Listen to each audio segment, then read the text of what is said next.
All right, guys. So, just like a few weeks ago against the Ravens, I was pleasantly surprised. We beat the Cardinals.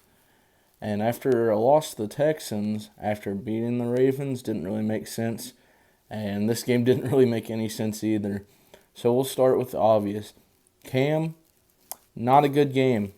About 85 yards, two picks, no touchdowns. However, that 3rd and 13 at the end of the game, plus the flag added on to the end of it, saved us the game. So when he came up when it mattered, I'd consider him a game manager at the moment. Because last week he threw for 350 yards, and today he threw for 80. It's unpredictable, and I like him. It's just the lack of consistency can be a little concerning. And I was going to say if we lost this game, it was time to look ahead to the draft and just enjoy the rest of the games for what they are. But they keep giving me a little bit of hope, and it feels almost like a Cincinnati season, if you know what I'm talking about.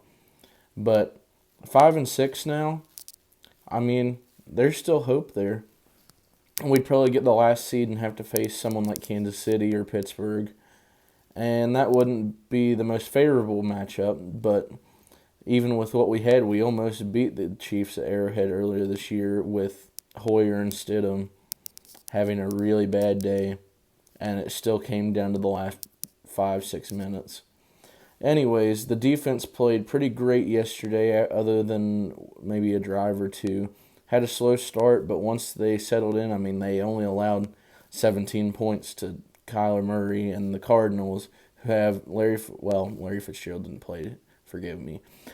DeAndre Hopkins, Kenyon Drake, who had a pretty good day yesterday. And, I mean, Kyler Murray's a rising star in the league. And I know Gilmore's had an up and down year after winning Defensive Player of the Year last year, but yesterday he showed why he earned that last year. He covered Hopkins pretty much all day, and Hopkins was held to 3 catches, 25 yards, no touchdowns.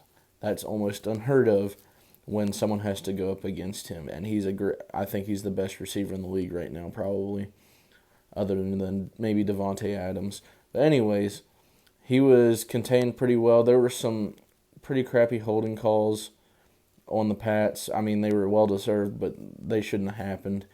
And I think there's still some room to improve. Obviously, if we want to actually make a run at the playoffs, we're going to have to fix the offense a little bit. James White had a great day yesterday, but other than that, kind of slow. Harris, his day was kind of limited, couldn't get much going, but he also had to split reps with Michelle. It was the first time Michelle had been back since week 3. I don't really know if I missed him or not. I mean, I like him, but we haven't had much trouble with just running Harris, White, and the rest of the gang in Burkhead. But, I mean, we know what happened there. And I didn't get to watch much of the game yesterday. The first play I got to watch was Cam's pick on the first Pats drive. And the next play I watched was the game-winning field goal from Nick Folk, who, by the way, has finally won me over. He beat the Jets on a game winner, and he beat the Cardinals on a game winner.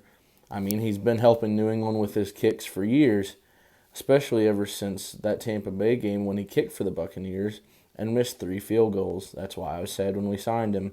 However, now he's kind of on my good list. And unlike Gostowski, I mean, as much as Gostowski did for us, it was his time to go. And you can see because he's still struggling in Tennessee. But Nick Folk has actually made, I believe, 19 straight field goals. And it's been a while since he's missed. I mean, knock on wood, that stays that way. But that's a pretty good milestone for him. And I'm pretty happy with the results. Obviously, a win is a win. And we'll take it, 5-6. But next week we take on the Chargers, and that defense is going to have its hands very full with Justin Herbert, Austin Eckler, etc. But I mean, if we can handle Kyler, why can't we handle them? They're 3-8, but they have a lot of potential. And I wouldn't look over this one just like the Houston Texans game, because I mean we play down to who we play against, and we play up to our competition. So we'll see, but my prediction, I'm going to go with...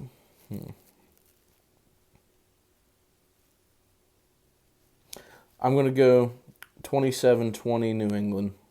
Seems like a pretty fair guess, and I'm Most of my predictions have been in that area. So, anyways, go Pats.